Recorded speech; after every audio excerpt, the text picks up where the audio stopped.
Hello everyone, welcome to खुशी की दुनिया। खुशी की दुनिया में आपका बहुत बहुत स्वागत है। तो चलिए स्टार्ट करते हैं आज की समरी।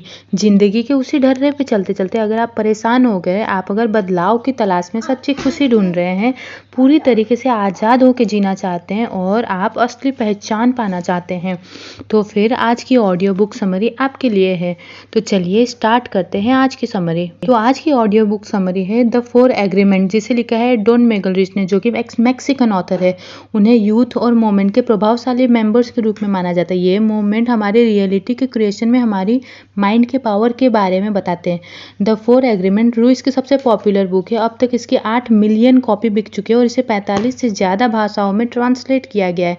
तो चलिए स्टार्ट करते हैं द 4 एग्रीमेंट, जिसका इंट्रोडक्शन कुछ इस तरीके से है। क्या आप अपना बचपन मिस नहीं करते? क्या आप हर समय खुश रहना, हर चिंता, हर फिक्र से दूर और किसी भी ड्यूटी से फ्री होना मिस नहीं करते? उदास मत होइए, आप बड़े होने के बाद भी खुश रह सकते हैं, हैप्पी रह सकते हैं और शांति से अपनी लाइफ जी सकते हैं। सिर्फ इसीलिए कि आपके ऊपर बहुत सी सारी जिम्मेदारियां हैं, इसका मतलब ये तो नहीं कि हर वक्त आप दुखी रहे, चिंता में डूबे रहे।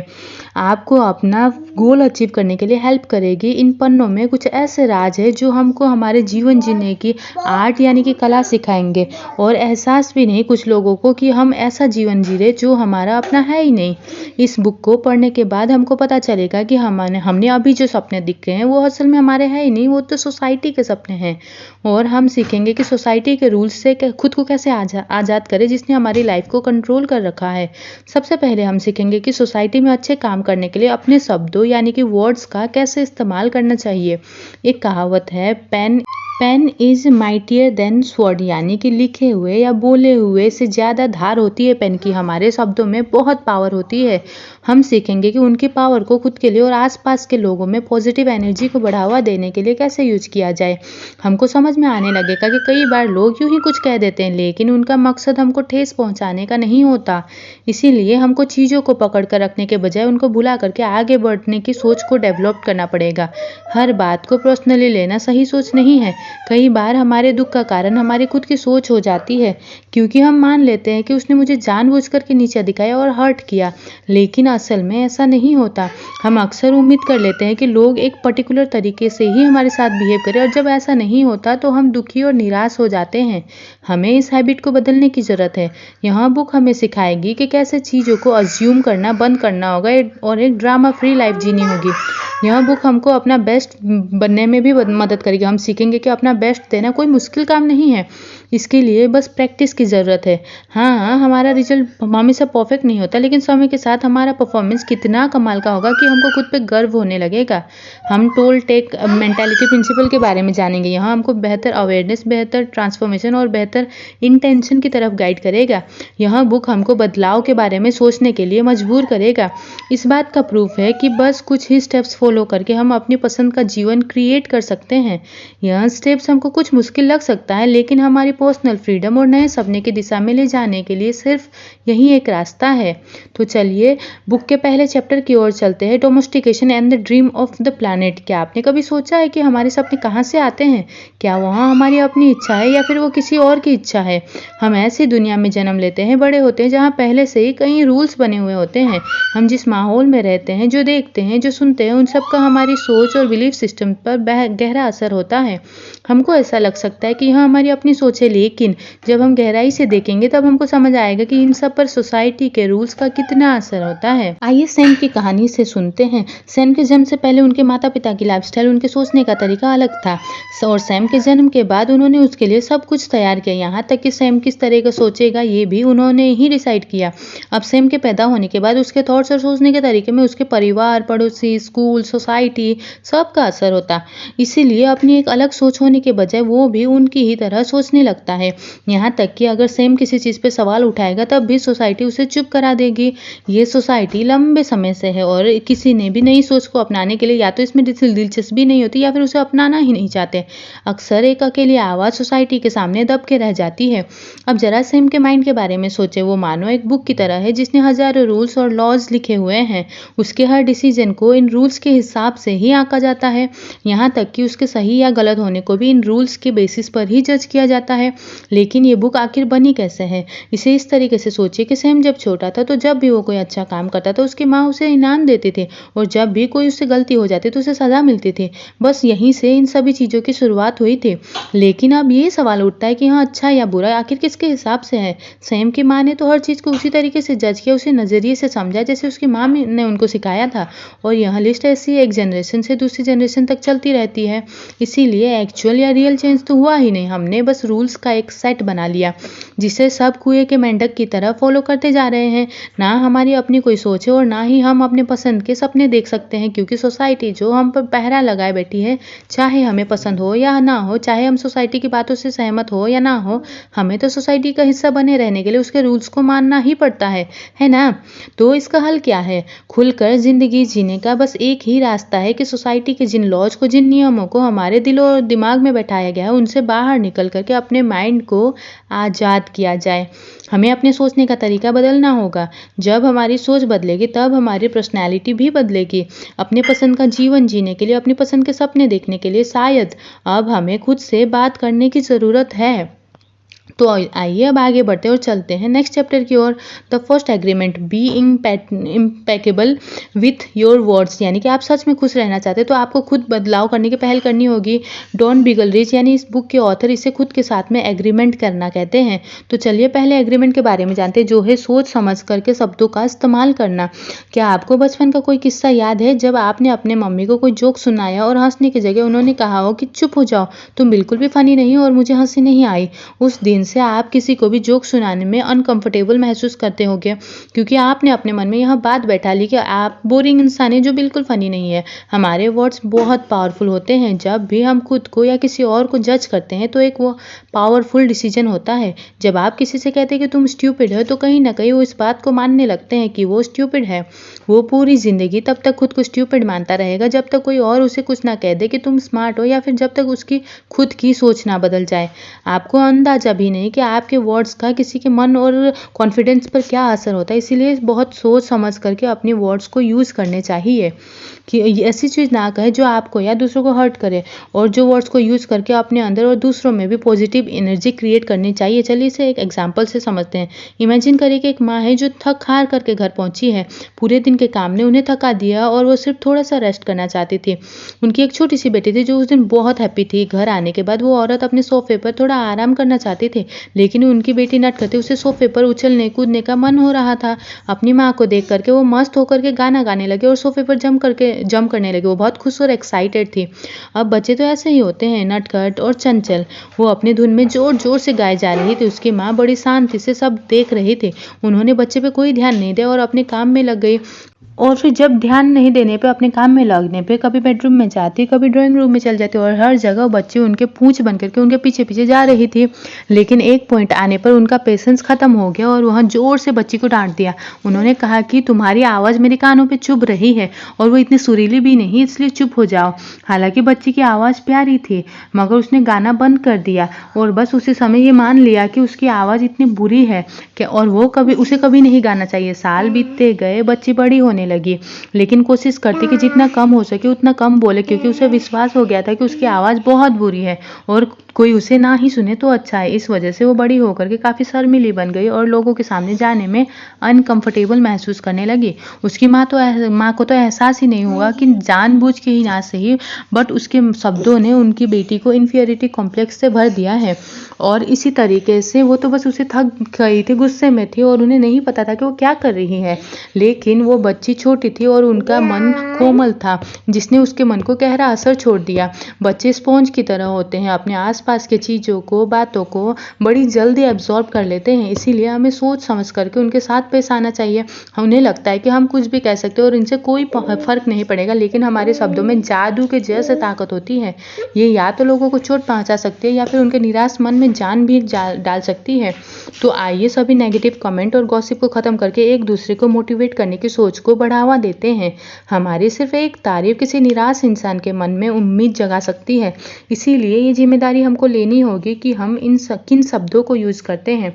चलिए अब जानते हैं नेक्स्ट चैप्टर के बारे में, जो है the second agreement. Don't take anything personally. पिछले चैप्टर में हमने बात की कि शब्दों का क्या इंपॉर्टेंस होता है और वो कितने पावरफुल होते हैं। किसी का एक नेगेटिव कमेंट जिसे हमारी किसी काम के नहीं, या फिर हम जिंदगी में कुछ नहीं कर सकते, ऐसे वाला जो कमेंट्स होता है हमेशा के लिए हमारे जहन में बैठ सकता है। लेकिन हमको उन चीज़ों को लेट गो करना होगा और हम हर चीज़ को पर्सनल लेने की हैबिट को बदलना होगा। एक बात याद रखिए कि आपके बारे में कोई कुछ बुरा बोल रहा है तो वो सिर्फ उसका ओपिनियन है, सबका नहीं, और वो गलत भी तो हो सकता है। वो अपनी सोच और समझ के नज़रिए से आपको देखता है, लेकिन जब तक आप उसे हर्ट करने की पावर नहीं देंगे तब तक वो आपको चोट नहीं पहुंचा सकता। जब आप किसी की बातों को पर्सनली लेने लगते हैं तो कहीं ना कहीं आप उसकी बातों को सहमत हो जाते हैं कि वो जो आपके बारे में बुरा बोल रहा है वो बिल्कुल सच बोल रहा है। और ये भी तो हो सकता है कि उसका मकसद आपको हर्ट करना नहीं हो रहा हो, उस दिन उसका मूड खराब हो, उस दिन गुस्से में आपके लिए बुरा कहा हो। जिंदगी की सच्चाई यही है कि आप किसी का मुंह बंद नहीं कर सकते, ना किसी की सोच बदल सकते, इसीलिए खुद की सोच को बदलिए। अगर आप हर चीज़ को पर्सनली लेने लगेंगे तो जीवन जीना मुश्किल हो जाएगा। लोग जब उदास होते हैं या जब खुश होते हैं तब वो आपको अलग नज़रिए से देखते हैं, तो उनकी सोच की वजह से आप अपनी लाइफ को क्यों अफेक्ट होने दे रहे हैं। एग्जाम्पल के लिए, अगर किसी दिन आपके बॉस का मूड अच्छा हो तो वो आपसे कह देते कि आप उनकी कंपनी के सबसे प्रोडक्टिव एम्प्लॉई हैं, लेकिन जिस दिन उनका मूड खराब तो वो कंपनी का सबसे बुरा एम्प्लॉय कह सकते हैं। अगर आप उनके मूड और शब्दों का असर खुद पे होने देंगे तो आपने अपना रिमोट कंट्रोल तो उनके हाथों में दे दिया, यानी अब उनके मूड के हिसाब से आपका मूड होगा। जब आप हर चीज़ पर्सनली लेने लगते हैं तो आपके लिए दूसरों के शब्द ज़्यादा इंपॉर्टेंट हो जाते हैं। ऐसे में आप खुद की अहमियत भूलने लगते हैं। ऐसे सिचुएशन में जब कोई आपसे झूठ बोलता है तो आपको दुख होता है। आपको खुद पर भरोसा करने की ज़रूरत है। अगर आपका खुद का कोई कॉन्फिडेंस नहीं होगा तो आपकी पर्सनैलिटी ज़ीरो हो जाएगी। आपको किसी की बातें सुनकर के गुस्सा होने की या दुखी होने की कोई ज़रूरत नहीं है। एक बात याद रखिए कि लोग सिर्फ इसीलिए झूठ बोलते हैं क्योंकि वो डरते हैं कि आप उन्हें जज करेंगे, और वो सिर्फ झूठ इसीलिए भी बोलते हैं क्योंकि वो खुद से भी झूठ बोलते हैं। तो ऐसे लोगों की बातों से क्यों हर्ट होना। इस बुक में हमने को सिखाया कि हमें क्या बोलते हैं उसकी जिम्मेदारी हमको खुद लेनी होगी। अब हम खुद से ज़्यादा प्यार करने लगेंगे। कोई हमको सिर्फ तभी हर्ट कर सकता है जब हम उन्हें करने देते हैं, इसीलिए उन्हें ये पावर ना दे, नहीं तो वो कभी रुकेंगे ही नहीं। हम बस दूसरों के कड़वे शब्द के शिकार बन के रह जाएंगे। अपनी सोच ऐसी बनाओ जो किसी के राय की परवाह ना करता हो। हम ऐसा इसीलिए क्यों नहीं करें क्योंकि लोग हमारे लिए मायने नहीं रखते, बल्कि ये करना इसीलिए ज़रूरी है क्योंकि हमारे बारे में उनकी राय उनकी सोच की वजह से, हमारी वजह से नहीं। इसीलिए आज खुद से ये प्रॉमिस करें कि किसी के कमेंट्स को पर्सनली नहीं लेंगे, क्योंकि वो सिर्फ उनका ओपिनियन है, हमारा नहीं। बस उनकी बात पत्थर की लकीर नहीं है। ये है खुद से दूसरा अग्रीमेंट। अब आगे बढ़ते हैं, तीसरे एग्रीमेंट की तरफ जानते हैं। The third agreement, don't make assumptions.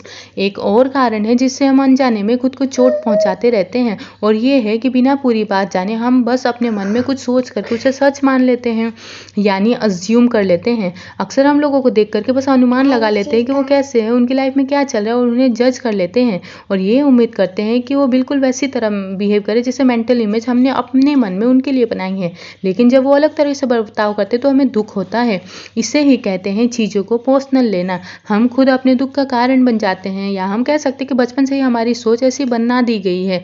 अगर हम रिलेशनशिप की बात करें तो हमने देखा है कि ज़्यादातर कपल्स हर वक्त लड़ते रहते हैं क्योंकि वो बस ये मान लेते हैं कि उनका पार्टनर उन्हें बहुत अच्छे से समझता है। एग्जाम्पल के लिए, एक पति खुशी खुशी ऑफिस के लिए निकलता है। उस समय उसकी पत्नी का मूड भी अच्छा था, लेकिन जब वो घर लौटता है तो उसकी पत्नी बिल्कुल गुस्से में लाल थी। वो उसे गुस्से से देख रहे थे और उसे कुछ एक्सपेक्ट कर रही थी, और बस ये मान के बैठे थे कि उसके पति को बिना कहे सब कुछ समझ में आ जाएगा क्योंकि वो तो उससे प्यार करता है। उसके माइंड में अब एक पूरी फिल्म चल रही है कि उसका पति सब समझ जाएगा, उसे मनाएगा, लेकिन वो ये देख ही नहीं पाती कि असल में सिचुएशन बिल्कुल अलग है। ये है प्रॉब्लम की जड़। मन में सोच लेने से कोई प्रॉब्लम सॉल्व नहीं हो सकती। इसके लिए बातचीत करना, कम्युनिकेट करना बहुत ज़रूरी है। आप बिना कुछ कहे कैसे मान सकते कि सामने वाला आपकी प्रॉब्लम को समझ जाएगा। इस गलतफहमी की वजह से न जाने कितने रिश्ते बर्बाद हुए हैं। इसीलिए एक दूसरे से ज़्यादा बात करने की हैबिट डेवलप करें।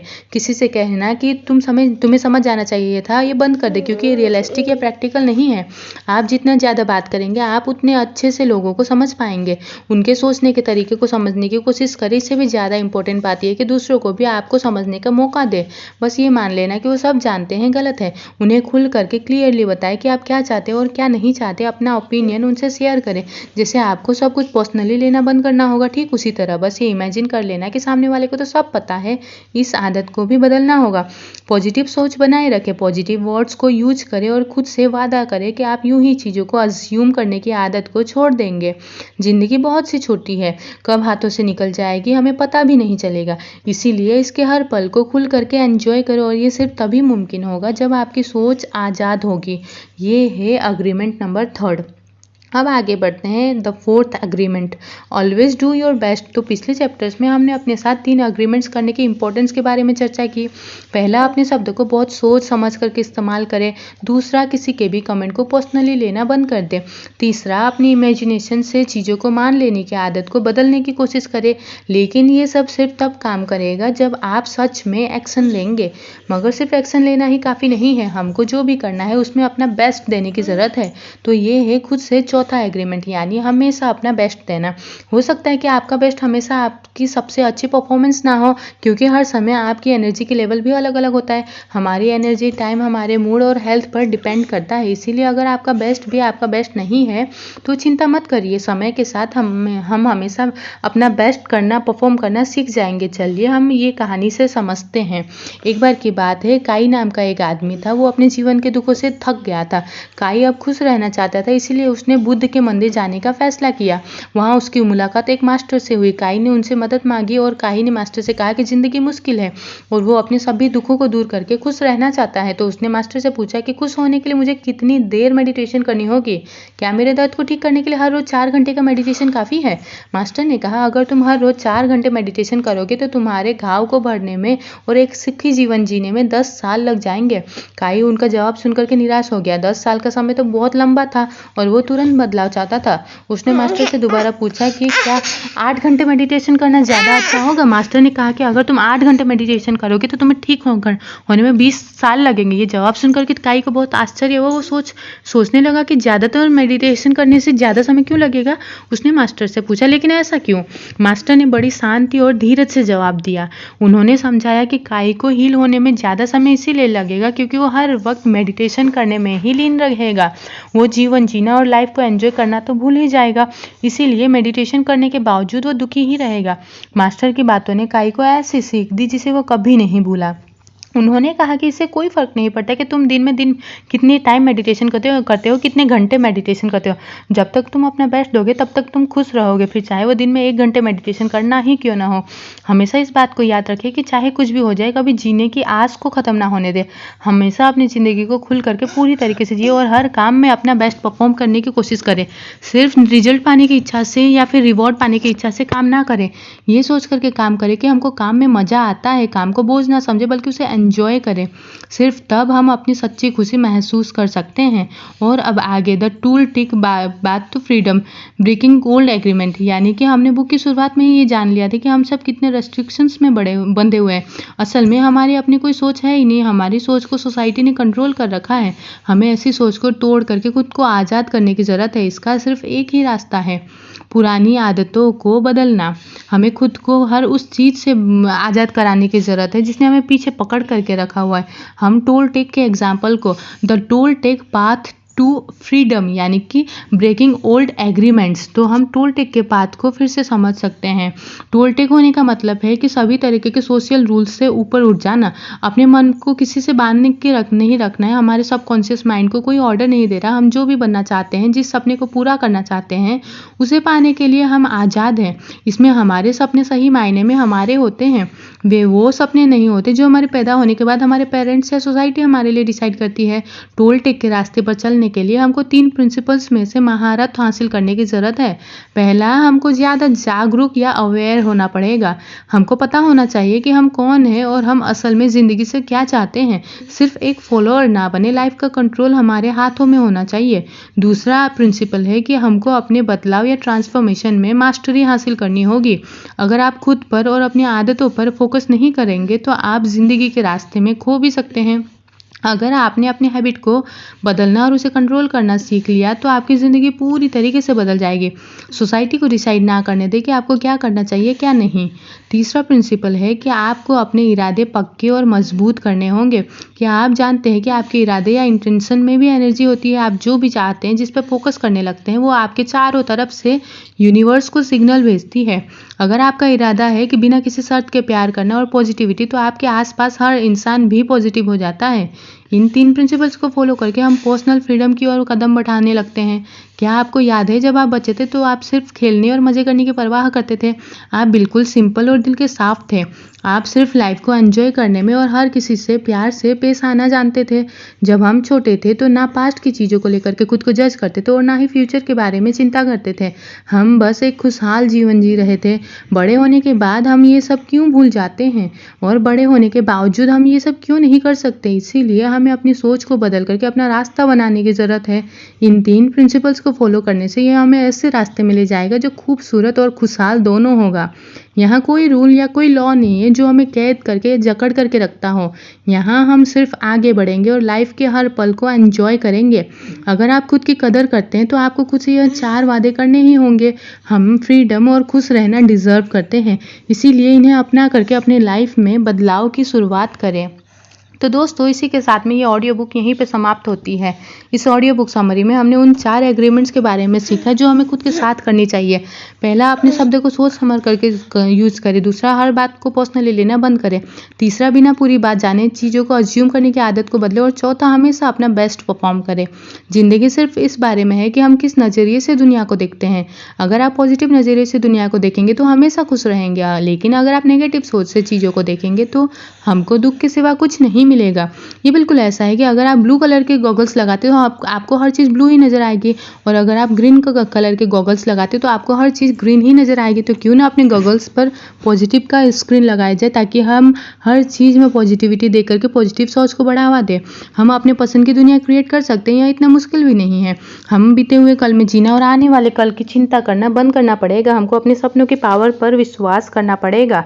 जब हम होप और उम्मीद के सपने देखेंगे तो हम उम्मीद जिंदा रह पाएंगे। हमको छोटी छोटी चीज़ों में खूबसूरती नज़र आएगी, और अगर लाइफ थोड़ी टफ भी हुई तब भी हम खुश रहेंगे। हमको अपनी इमेजिनेशन को इस्तेमाल करके दुनिया को एक नए नज़रिए से देखने की ज़रूरत है। जब हम सोसाइटी के रूल से आज़ाद होंगे तो हम कहीं भी उड़ान भर सकते हैं। अपने शब्दों को कंट्रोल करना सीखें और सिर्फ पॉजिटिविटी को बढ़ावा दें। किसी के कमेंट्स को पर्सनल ना लें और यह सोचना बंद कर दें कि हमारे आसपास की हर कोई चीज़ जो हर्ट करने की कोशिश कर रही है उसको हमको ध्यान कैसे देना है। तो खुद से ये 4 प्रॉमिस करके आज़ादी की ओर अपना कदम बढ़ाएं। अपने साथ नए एग्रीमेंट करें जो होप, सेल्फ कंट्रोल और प्यार से भरा हुआ हो। इस बुक के ऑथर कहते हैं कि हर इंसान अपने आप में एक आर्टिस्ट होता है जो एक खूबसूरत पेंटिंग बना सकता है। तो अपनी लाइफ की पेंटिंग में आप कौन से रंग भरने चाहते हैं? जिंदा दिल, इंद्रधनुष के रंग या कौन से रंग? ये सिर्फ हमारे नज़रिए पर डिपेंड करता है। लोगों की बातों को दिल से ना लगाए। एक शायर ने बहुत खूब लिखा है कि दिल आखिर तू क्यों रोता है, दुनिया में यूं ही होता है, आँख तेरी बेकार ही नम है, हर पल एक नया मौसम है, क्यों तो ऐसे पल खोता है, दुनिया में यूं ही होता है। तो क्यों बेकार की चिंता करते हैं और एक दुखी जीवन जीते हैं, जब आप अपने लिए और दूसरों के लिए इन खूबसूरत सी जिंदगी बना सकते हैं। और हमेशा इस बात पर विश्वास रखिए कि ये पावर हम में बिल्कुल है। तो ये ऑडियो बुक तो यहीं पे होती है ख़त्म। अगर आपको अच्छी लगे ये ऑडियो बुक तो प्लीज़ इसे शेयर ज़रूर करें, और कोई और ऑडियो बुक समरी सुननी है तो आप कमेंट बॉक्स पे मैसेज कर सकते हो। तो इसी बात पे रखिए अपना ढेर सारा ख्याल। Thank you.